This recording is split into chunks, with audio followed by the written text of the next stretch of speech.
Let's get ready to throw down!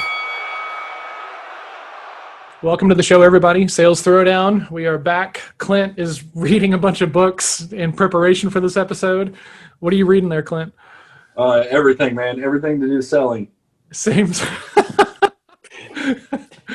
We are talking today about where we are most effective and least effective in our sales processes. We've talked a lot about the fact that we all bring our own junk to the table. Some of us are not great at data. Some of us are not great at paperwork. Some of us are not great at prospecting. So we're going to talk about where you're really efficient and where you're not, and how do you troubleshoot and maximize the areas where you're not efficient. So this was Al's topic choice because he was reading a Inc. magazine article that we're kind of repurposing for our purposes. So Al, like as a salesperson and as an I and what you do, where is your struggle? Hey, hold on. Yeah. This was out of a different magazine that he always reads. 17, I think it's called. It was a pretty good forum. Tiger Beat. Tiger Beat.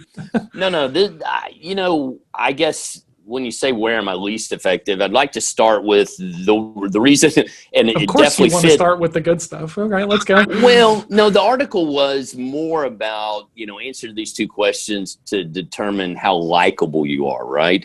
And so the likability factor, which I think we all have to one degree or another, I just think in the I category, we strive for that likability, right? And I think it's my calling card. But one of the things that this article really talked about to dive in is it was about being present, right? And that they did some studies, and these were university studies where they sent like 4 women to various classes. And the women, the ladies, they just picked women for some reason. It didn't really explain that because they were making a short version of this whole research study. And then they went for a semester in these classes. Some of them showed up a little, some of them showed up a lot, and they didn't say anything to anybody in the class. And then they went back to the class and said, hey, they rated their likability. And it was literally just the people who showed up. They didn't say anything, but it was the familiarity of seeing the person and not what they did while you saw them that made you feel more inclined towards them. And they went on to talk about how if you have a sales protocol of just being present and around your clients, however that happens is a plus. It's very seldom a detractor to the process. Yeah. And so, well, I found the real actual article real quick, and those are the two questions. Do I show up, and can people count on me to show up? So those are the two questions, and I think they're good. Sorry to cut you off, Nanette. What were you going to say? No, I was just thinking that reminds me of music. When you hear a song that you're very familiar with and you love listening to it. When you're listening to a new song, it might be a great song, but until you get familiar with it, you don't usually love it, And whenever I was stating what the article was indicating, that just that whole analogy came to mind. That is it. Familiarity is super important. I mean, even if it's just recognition of a face, like he stated. And to that point, which a great analogy. To that point is you hear a song and you get familiar with it, and you think, I'm going to listen to this song every day for the rest of my life. And after 2 months, you say, God, I can't stand that song anymore. Yeah. And so you got to be careful because you don't want to be that 1 month popular song that goes away either. Right. Well, the article also talked about, I guess they were, part of this article talked about this warehouse or industrial kind of setting that these guys worked in. And they had a bunch of upper management kind of that they never saw. They just came in, worked, they're hardworking guys. But there was one manager that would come down, and he didn't really occupy a bunch of your time, but he would just walk through, check on equipment. He said sometimes he'd just give you a nod or say, hey, how are you doing? Just walk through and left.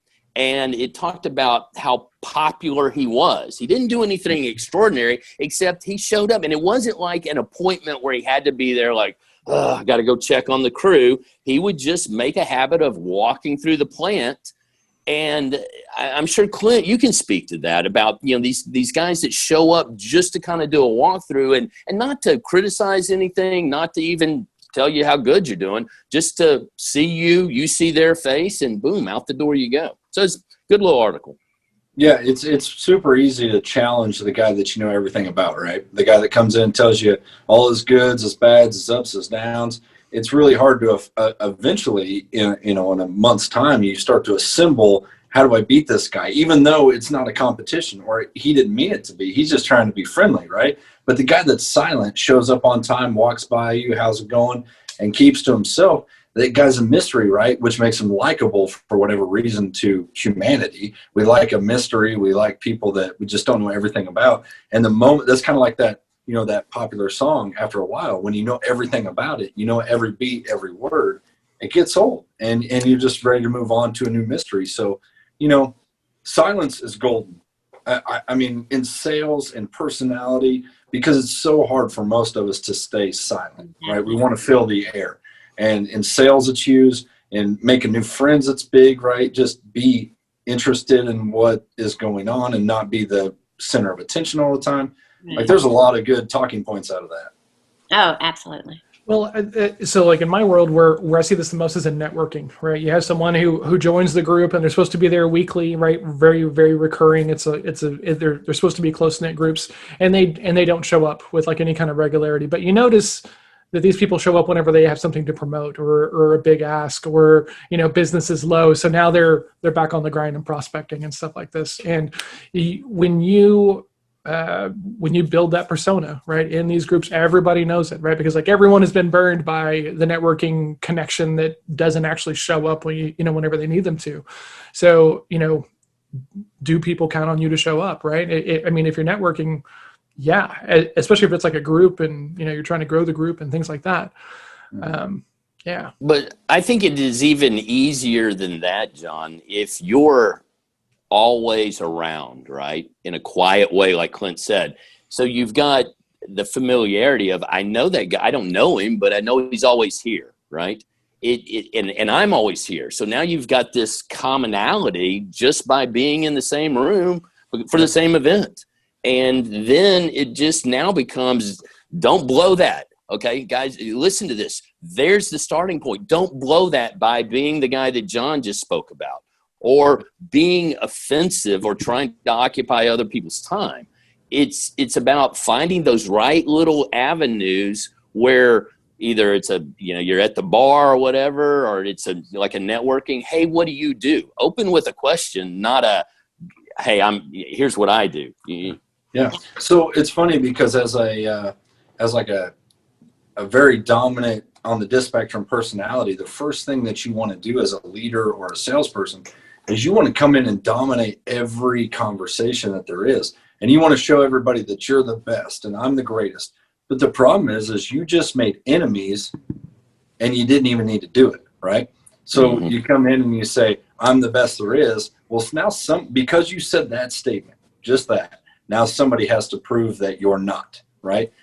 If you'd have never said the statement, you could have just got along, and you could have made friends, made professional contacts. But as soon as you challenge people, and this is speaking to the D's out there, right? As soon as you challenge people, somebody in the crowd is going to accept the challenge. And if you look at it backwards, there's not always a reason to challenge anybody. Let's just get the work done, right? You need me, I need you. Let's get this done. Doesn't need to be a foot race all the time. Yeah, there's a guy who I'm doing a project with, and he's from New Jersey. He lives in New Jersey. He's got that accent. He's got all the stereotype that goes along with it, and he's also a D, right? So he messages me and he's like, "Man, can I play you this call?" And I was like, "Yeah, sure, absolutely." And he ran into another D, right, who's also from New Jersey, and everything is like this. And from the start of the call, the accents and the attitude ramped up so fast. It was so crazy. And he's like, "Man, like I have never been so uncomfortable on a call." And I said, "What'd you end up doing?" He's like, "I hung up on him." And then he said, "Call me back." And I was like, "Did you call him back?" And he was like, "Hell no, I'm not calling that dude back." And so we're listening to this thing, and this guy is all over the place. He's talking about how I'm trying to be delicate, so that, but he's talking about the fact that like he's got $1 million in overhead each year, and like it's the jungle out here, and you can't just do karate. Like you got to practice MMA if you're going to be out in the jungle. It is the weirdest conversation I think I've ever listened to, right? And then 3/4 of the way through, the guy was like, "Man, you don't know my business, and this isn't a dick measuring contest. However, and it's just like." Yeah. He was like, "What do you do there?" And I was like, "You just have to prove that you're not a doormat by saying, cool, I'm not going to be the right one to help you." Yeah, and I get asked this question more than anything, especially from this podcast, but also coworkers like, "Hey man, you're that type of personality. I'm dealing with this guy. How do I deal with you?" And it's like, dude, you got to give him a win. Like you're arguing with the guy, even though he's freaking wrong, right? You know he's wrong. You got all the data and facts to back it up. And one of the things you can't do is go, "You're wrong, I'm right," because that guy thrives on exactly what you just did on the situation to try to prove you wrong. What you do, what you can do is, "Hey man, I understand your point of view. I can see how that makes sense to you. Good job of doing all the work that you did, but truly here's the facts of what I've done." And you just kind of equal the scales of, ask a question a lot of times, right? Don't make a statement around these guys. Well, what happens when, yeah, exactly. And where did you get your facts from? What do you do when this happens? When it's, when the fire starts, right? And you burn the building down. And if a guy goes, I just tell them to fuck off and call their insurance company, you're like, wow, great. You expose the cracks or let them, try to overcome what those deficiencies are. Because you got to have that conversation if you're trying to get anywhere with them. So don't cower down, but you don't have to challenge. You don't have to run head on into a semi truck to prove that your vehicle can beat a semi truck, because it probably can't. So let it run. And it's true, right? Because that works against all personalities, not just a D or a dominant personality. That works against a lot. Like if a guy's a storyteller, right, and you're not, you're the opposite personality. I don't want to hear this shit, right? Like I got stuff to do. I don't want to hear this. You can't shut the guy down. That guy's a storyteller, right? Slow down, take a minute out of your day, listen to a story, and you can be blunt, right? There's nothing wrong with being blunt. Hey, man, I got to get through this. Like, hey, let's focus on the task. But you've listened to a story. That's giving them a win, right?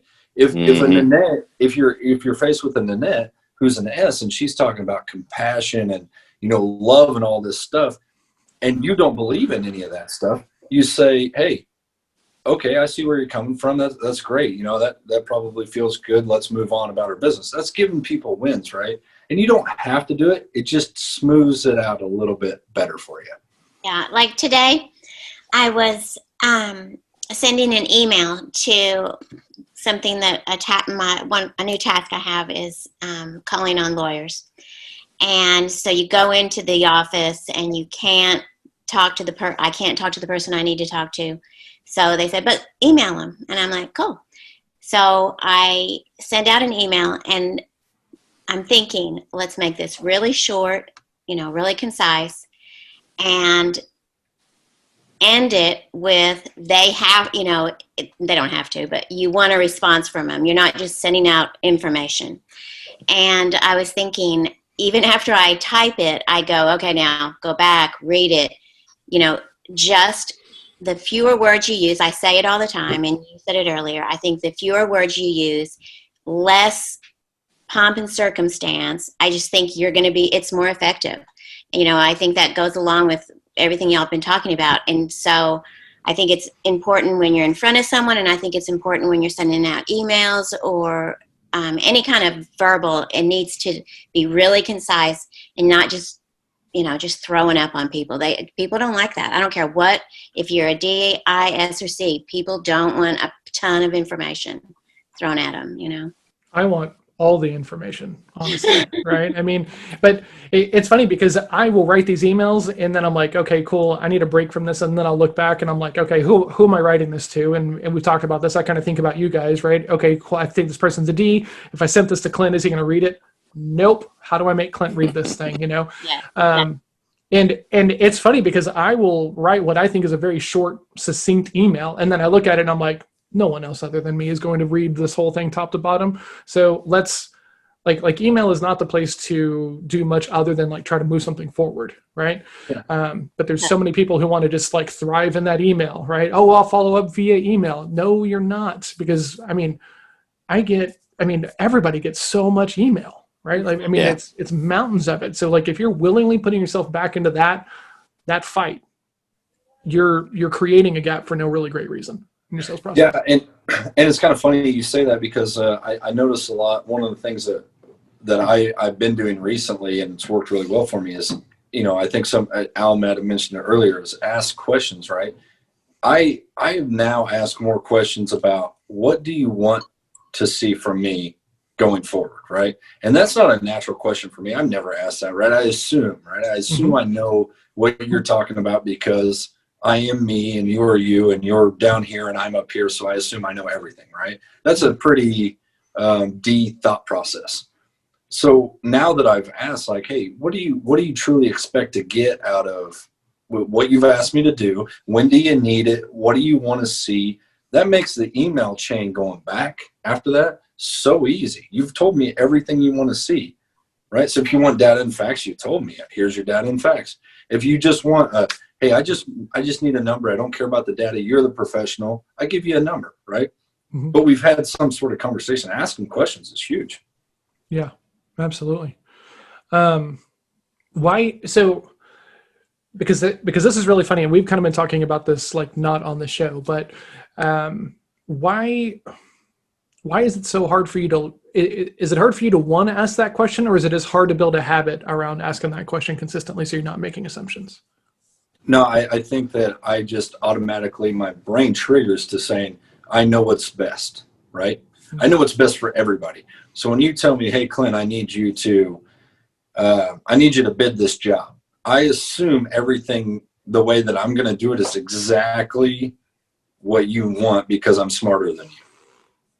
And it's just not, it's a natural thought process. It is far from being right, it's far from being correct. But, But does everyone do that? I kind of think everyone does that. I think maybe John does. Maybe. I don't know. Because you've looked at all the data and you're like, this is why this is right. I think it's right because I think, what's the best thing for a human, in whatever the issue is. And Al thinks he's right just because Al thinks he's right. That's just kind of how he rolls. No. Wait a second. Al knows he's right. Okay, there we go. Well, sorry, go ahead, Al. No, I was going to say, but when I say that, Al knows he's right till he's proven wrong, and then he accepts that, and he doesn't fight that issue. He goes, "Oh, okay, I'm the dumbass of the group. Yeah, I'm glad you pointed that out to me." Oh yeah, I don't have that gene. I didn't think so. I think that, because like talking about the idea of like asking questions, there's so much that's put out there about like only ask open-ended questions, right? And sometimes we put this pressure on ourselves to really qualify our questions, but also make them kind of open-ended. And I kind of feel like people are aware of like the open-ended question thing. So I've stopped leading with them. Sorry, Dan, what'd you say? No, I'm interrupting you. To me, it's very condescending. You just have to be really careful how you state. Well, it's a good point, because if you send me an open-ended question, I immediately think you don't know what you're doing. Oh, so you need me to do your job. That's where my head goes. So what I've started doing is like I've started making my heavier questions yes or no, right? Because I can always follow up with another question, right? Hey, have you thought about what this should cost? No, I haven't. Okay. You want to talk about that now? Yeah. What do you have in mind? Right? I can work my way to a nicer open-ended question that helps me move my process forward and stuff like this without doing so Al, if you were thinking about a budget for this, where do you, what kind of range? I think open-ended questions it was developed by a wuss that didn't want to hear no, right? Oh, that's interesting. I don't know. It's a very traditional way to get people to get involved in the sales process, is to ask open-ended questions so that you're never at fault, right? Can never be the sales guy fault. And to your point, Doc, like it's, oh, I'm scared to death for anything to be my fault. I'm not going to take blame for anything. So I'm going to ask all these open-ended questions so that everything can never be put back on me. And that's chicken shit. Wouldn't it be more important to go ahead and the guy says, hell no, and you go, wow, tell me more about why it's a no so soon. We just sat down. Yeah. Right. Or, sorry, John, I'm a little confused here. How did you come to the conclusion in 3 seconds? Why did we even get this meeting set up? If it's going to go so horribly wrong. What? I said because you look like Glenn Beck. Yeah. A thinner version of Glenn Beck. Oh, I was going to say only uglier. Well, that too, but the thin's the important part. The thinner version. We know you're not as smart. Didn't it? Hey, do I have to be? No. But I feel like sometimes we get caught up in the moment of trying to find the perfect question, and sometimes the perfect question just doesn't exist, right? I think you make your money as a salesperson, of like trying to be, the trusted advocate consultant style person by not being scared to like ask the follow-up question. I think that's where you get really, really good. Because sometimes, honestly, the answer, the perfect question can be, hey, I don't know really where we're at right now. What is the perfect question that I could ask you right now? I mean, that absolutely. It could be that. Guys, it can be all the above. Just don't get afraid. Don't like wet your pants when somebody gets either, more aggressive than you. Let them be. It's almost like, you see how dogs sort of interact, right? Or animals, you got this dominant one. The others cower down, but they don't leave the pack, right? They're like, hey, there's some value in this guy that'll chew some stuff up. He keeps us protected. But we have our place in this whole equation. And if your goal is to make a sale and be part of a group that's going to continue to provide you with sales opportunities, therefore revenue and income, why do you got to butt heads with them? If Clint wants it done that way and and they sign on the dotted line, I get my PO and get out of there, I'm all good with that. You're right, Doc. Because think about it this way: is like I've had a lot of people tell me, "Oh, if you piss that guy off, he's so connected, right? He's connected to all these other customers, and you're going to ruin all this other business." And the answer I've always said is, "Well, I don't want to do business with him either." If that's how it's going to be, like you have to have that bone to where it's like, I don't give a shit. This is the way I do business. You're either on the train with me or you're not. And if you're not, good for you, man. I really just don't care. I'm going to go find people that will hop on board with the way I'm thinking. And that's a little bit of a confident, cocky statement. However, if you don't have any of that, if you don't have an ounce of that in your body, right? If that's not natural to you, if you take just a little nugget from that, it may push you over the edge of being from kind of successful to really successful. Yeah, you cannot. Your mode of action cannot be fair. You have to be respectful. But if you're walking around in fear, going out there in fear, you will fail. I mean, nobody. And Nan brought up a good point. Yes, the fear, but imagine this. It goes back to that death of a million cuts, right? You're just living in the wrong arena if that's the way you feel every time you go into one of these. Instead of being able to recognize that D for what he's going to do and his trajectory of behavior, or an S and their trajectory of behavior, or a C. So if you'll game up on where that is, and I know we go back to those personality traits, but don't fear any of them, right? They may not be you, and they may not be what the way you operate, but you can operate within whatever parameters most of the time. Now, Clint brought up, okay, I'm going to headbutt a little bit more. Me, I'm going to probably not. I'm going to go along with people a little bit more and go for that likability factor. And if the D likes me, great. But we have to do business in a certain way that pays out in this whole equation. So at the end of the day, Al wants fairness in that, and he doesn't want to miss out on an opportunity to make some money. But he's got to have, there's got to be some certain criteria that's met for me. Now, I'm not going to tell you that up front. The D's going to lay it out for me. And then I got a choice to make because I now know what his operating, mode is. Yeah. Yeah, I combed through this book constantly. It's always something that I like. I'll go back and read because it's a great read. It's called Customers for Life by Carl Sewell. Great book. He got a bunch of dealerships you guys know. Dallas, Yeah. You know, Sewell's Cadillacs, man. He's got every brand there is. The guy reinvented the way of car sales, and a great book. There's a couple of quotes in there that always get my eyebrows raised, and one of them, and I think he worked for like CEO or something of Walmart at one point, but he said, give customers what they want and you will start to see success, or something to that, to probably taking it out of context. And I always, every time I get to that, right, I kind of cringe. I agree, but I cringe because it's like you're missing the whole other half of that statement. It's all within the bounds of what you're willing to do, right? What's okay with you to do as a salesperson. So it's not giving everybody what they want all the time and you being on the back end making nothing and getting screwed. It's about giving people what they want within the bounds of what you can deal with, right? Mm-hmm. So yeah. Like I read those quotes like that and I see that in teachings and stuff, and I think there's always a little bit extra that needs to go along with those phrases, right? And maybe he means that, it just isn't in the book, right? So, and I say that because we're talking about a lot of personality stuff here, right? You can deal with people constantly, but at some point, don't get it outside of yourselves and don't give up your true self being to deal with somebody else because you want to make a sale. That's not good business, guys. Like be yourself, be honest. It's hard to go a long game when that's happening, right? Yeah. You're going to make one sale. You're going to make one sale, and then you're going to just, you're not going to want to go by that office. You're not going to want to be part of that organization. You've just got, yes, that's okay if you're selling one item one time. But if you're constantly going to have to do business with these people, you're building a sales career that you're going to hate. Yeah.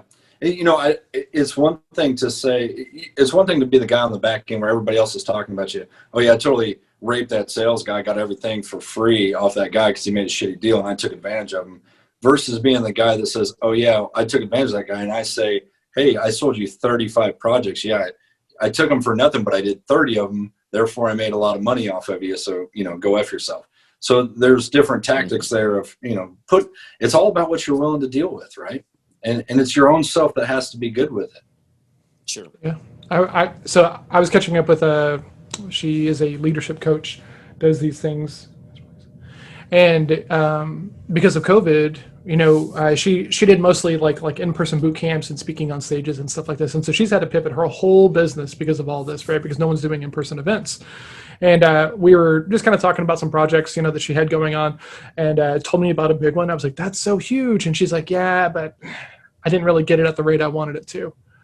And I was like, okay. And she's like, well, discounting is bad. And I was like, no, discounting because you're making an assumption that's the only way you're going to close the deal is bad.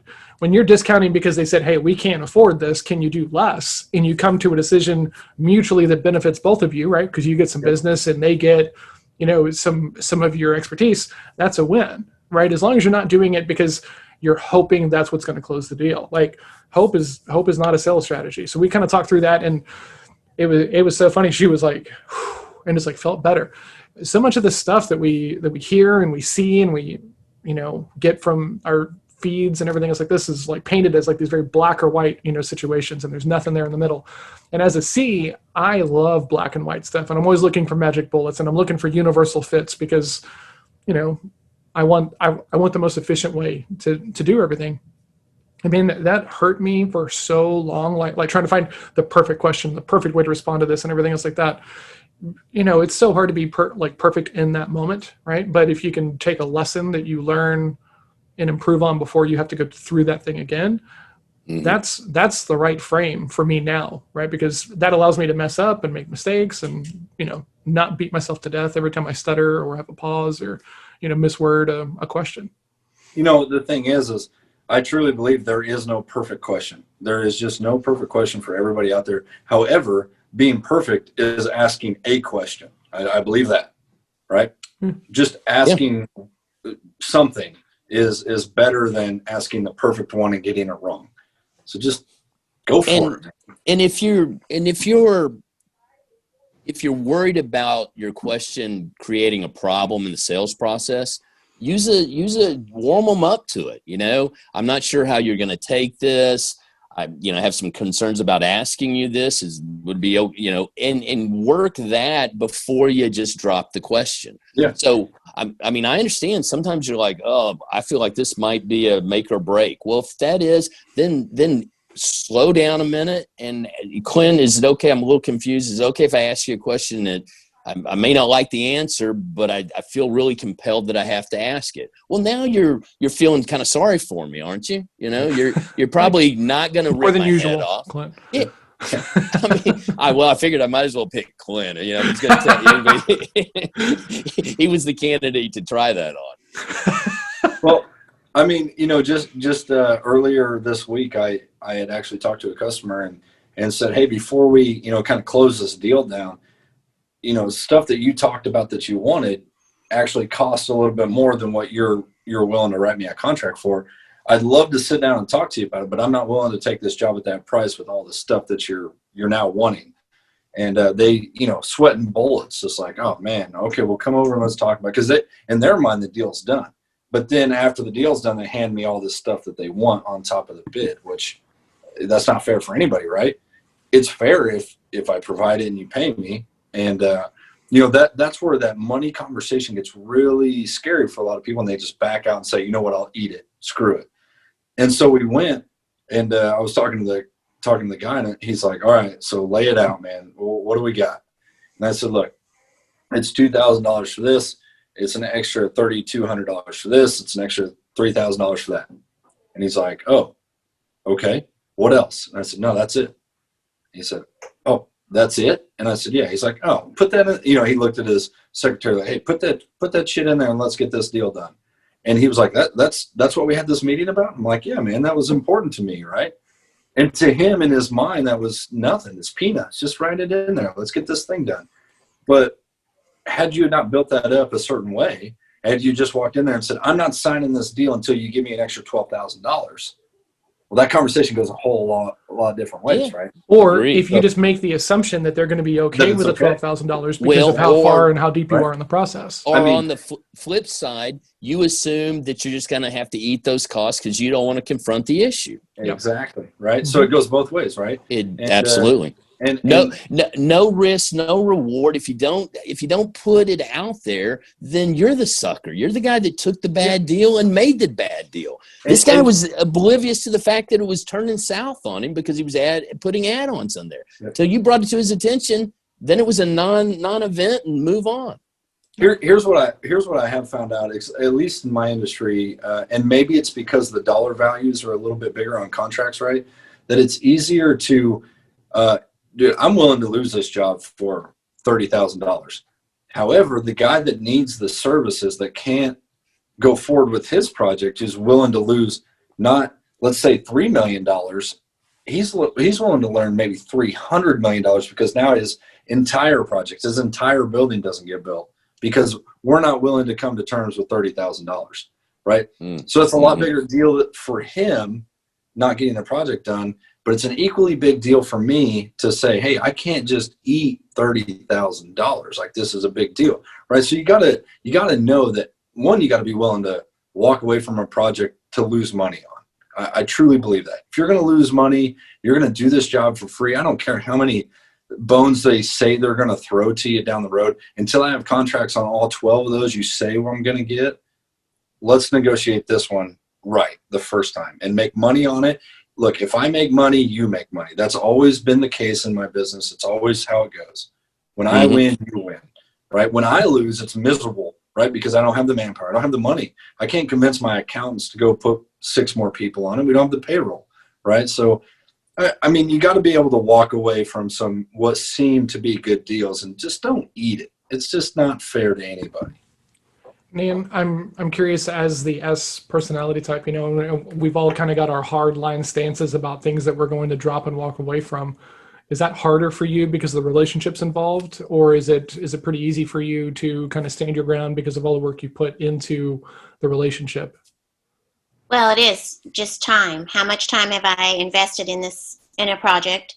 And if I've invested a lot of time, then I'm going to really make everybody happy, to the best of my ability. Now, if I haven't, if I don't have a really great thing going on, then it's easy to let go. Even being an S, I'm like, I mean, bottom line, everyone has to be happy. You do have to have an agreement up front, and I have to be happy, and they have to be pleased with what is being given to them. So Can I ask you a question, Nan? that's that question I really No, I'm being sincere when I say this. What you said, I respect, but are you willing to take a loss up front with the promise of more business down the road because you really like the person? No. Okay. That's it.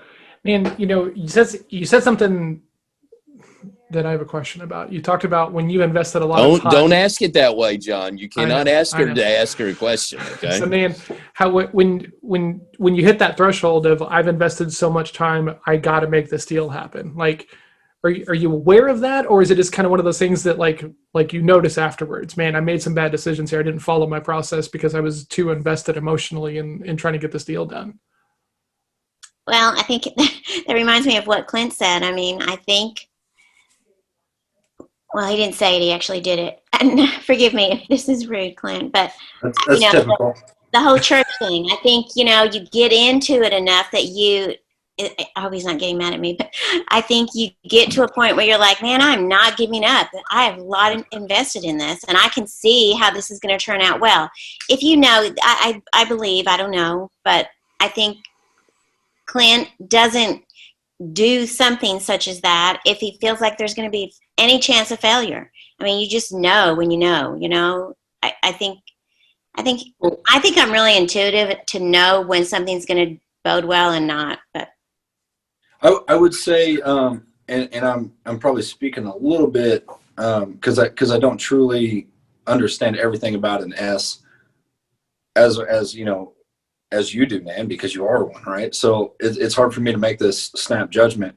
But for me, it's easier to dump something that I don't like or don't agree with than it is an S, because they're going to try to make it better, right? There's very different. Or find the silver lining in the equation.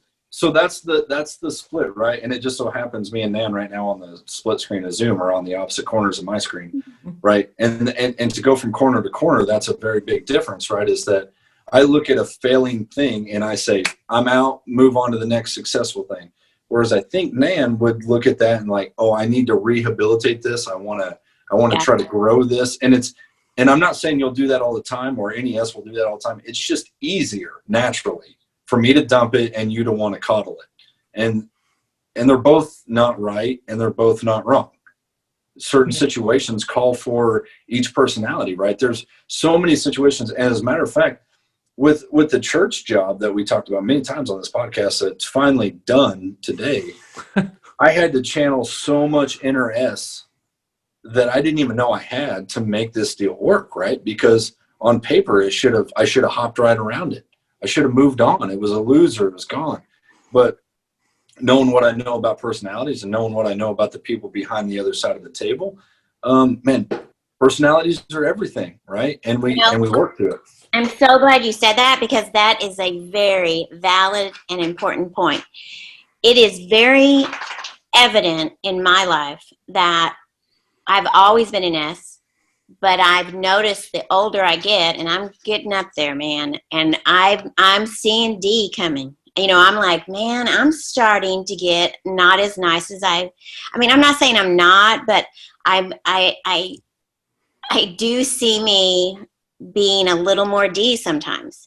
And what you just stated is sometimes you're a strong D that you have to be cognitive of a situation, and when you need to go, all right, I need to be nice, I need to be calm, I need to, because if you don't, you're going to screw things up. I mean, it's just in everything, in relationships and work, and basically work is relationships, right? But I mean, it's super important to not just hammer into one personality and not see the validity of going into another. So anyway. Yeah. And because, naturally, I think we're all very geared one way, but as age comes, children come, situations arise, feats that you've overcome or feats that you've lost, it does sculpt you in a certain way to look at the next situation a little bit different. And, prime example, my dad, if he listens to this, he'll hate me for this, but I watched him at, I'll say it anyway, because He's not listening, dude. Come on. yeah, he probably isn't. He probably isn't. I'm always surprised when he calls me. He's like, "Hey, listen to your podcast today." I'm like, "What are you on, episode 2? We're on 75, bro. Come on." But I never forget this because I never knew my dad to be sentimental. He was quiet, right? And it's just like an old school guy, just doesn't say much, and it's rule with an iron fist. And when he said "Hey" or "Shut up," the whole house went silent for days, right? Because it really meant something, and that's why silence is so golden. But I watched him. I remember he flew out to San Diego for my Marine Corps boot camp graduation, and I saw a tear trickle down his nose, and I was like, "Hey, you don't do that. That's not what we do." And then I look over, my grandpa's there, who's even tougher of an old man, and I watched him do the same thing. I'm like, "Oh, what the hell is going on? These emotions, get them in check, bro." But that's that age that that age is starting to show that tenderness, that I got children, I'm proud. You haven't had those feelings before, and it took him to, he was in his 50s to hit that. So we're all susceptible to change at some point, whether we like it or not. Wow. Man, let's end on that real quick. This has been a pretty wide-ranging episode. Clint, you have any parting words as a D based on the stuff we talked about tonight? Any nuggets from you? Yeah, guys, personality is everything, and I think we say this a lot, or maybe I do, but the quicker you find out what you are, it's so much easier to realize across the table. But to go a little bit further into that, you really have to narrow down what you truly believe, because you think or the outside part of you wants to just jump in because it's physically appealing or it physically feels good, doesn't necessarily match with your mental well-being in the situation. So there's a lot of emotions and stuff that you need to figure out as an adult, and stuff that you felt at 23 versus 33 or 63 aren't always going to align. So don't pick a hard line in the sand and just run with that and say, I am this one person, because you're not. You can be so many different people in so many different situations. So, to me, personality is everything. Learn it, school yourself in it, get a college, get a PhD in personality training, man, because it's worth every penny. Al, what you got? I'm going to jump back to our original topic or supposition was, likability. And if it is easy enough and direct enough to just show up and be consistent about showing up, well, if that improves your likability, then anybody can do that. Nan, what you got? Just to not think there's a perfect question, perfect personality. And I think it's, from what everyone said, I think your emotions should be in check. There's no perfect emotion. Who's to say you shouldn't cry, you should cry, or whatever. There's no perfect emotion.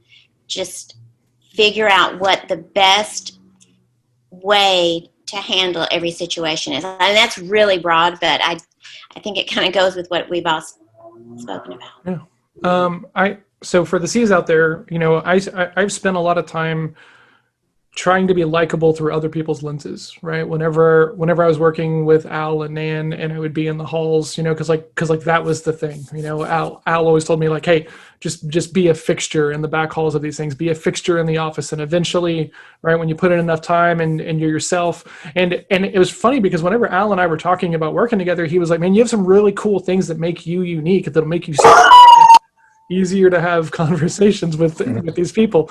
And I was like, okay, but there's a certain amount of time I think you have to put in to build the confidence, so that way you can be your authentic self in any circle you want. And I was not comfortable trying to be myself in that role, right, for a couple of reasons, right? I was way younger. I hadn't done any of this training. I didn't know myself, but also I kind of felt like there's not very many people for me to call on. I can't blow any of these, conversations. And so, but looking back on that now, if I had just been the most authentic version of myself, right, might not have gotten any more doors open, but I would have felt better at the end of the day, as opposed to feeling like I'm one person as a salesperson and one person as, a dad, a partner, all these things that, that I do.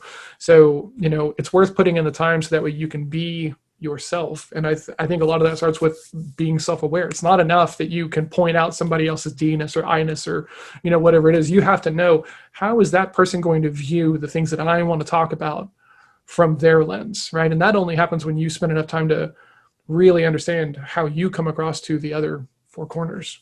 So yeah, I like it. Yeah. And hey, John, I'm going to add to that, because I think C's of all people on this, on the personality spectrum, struggle with that likability the most, because it's not the people that are very social and out there. And I will tell you this, that every person that I know that's like yourself, that's very data facts, kind of, I don't really, not sociable. I don't want to go out and have drinks. I'd rather go home and, let's just say, play my Xbox till 3 a.m, right? Because it's just who I am, introverts, right? I like you for that. I love you for that. I don't like you when you step out of that bounds and try to be me. I don't need another me. I am me, right? I want some diversity. Everybody does, right? I want to build that. That's why this works so well. The D, I, S, and C that's sitting on this podcast, we can go out and have a great time, and we're all completely different with different views, but it works because we're diverse, and diverse is interesting. Being the same is not. Absolutely. Well said. Good job. So guys, if you are in sales and you know somebody else who is in sales and they're struggling with everything that's going on right now, some of these budgets are smaller. It's more difficult to get into offices. We're coming up on fourth quarter, which is, we're in fourth quarter, so we're in the last sprint of the year, and a lot of people are going to be out and everything else like this. Now is not the time to take your foot off the gas, right? The consistent effort and your intention around how you're networking and prospecting and selling is going to carry your momentum into January and stuff like that. So make sure that you're not taking your foot off the gas just because it's hard. It's always hard. There is no easy button. The consistency makes it easier when you do a bunch of it, is the thing that I have had to learn for myself. So be consistent. If you know someone who's struggling, please share this with them. If you get stuck on a call on a sales call and you want to have us break it down and poke holes in it, because we gladly will, send us a text, 817-345-7449. We'll talk about it here on the show. We'll try to give you some feedback and hopefully something that will help you in that moment. So, and if you're scared of putting it on the show, don't worry, just text us and we'll deal with you individually too. Absolutely. I will be more than happy to call you individually. If you resonate with me, I will call you right now. Absolutely. So, yeah, if you're watching this on YouTube, please like and subscribe. Share this with somebody else. If you are listening to this audio, please leave us a review. It's one of the best things you can do to help promote the show, and we would appreciate it a lot. And we will see everybody next week. Thanks a lot.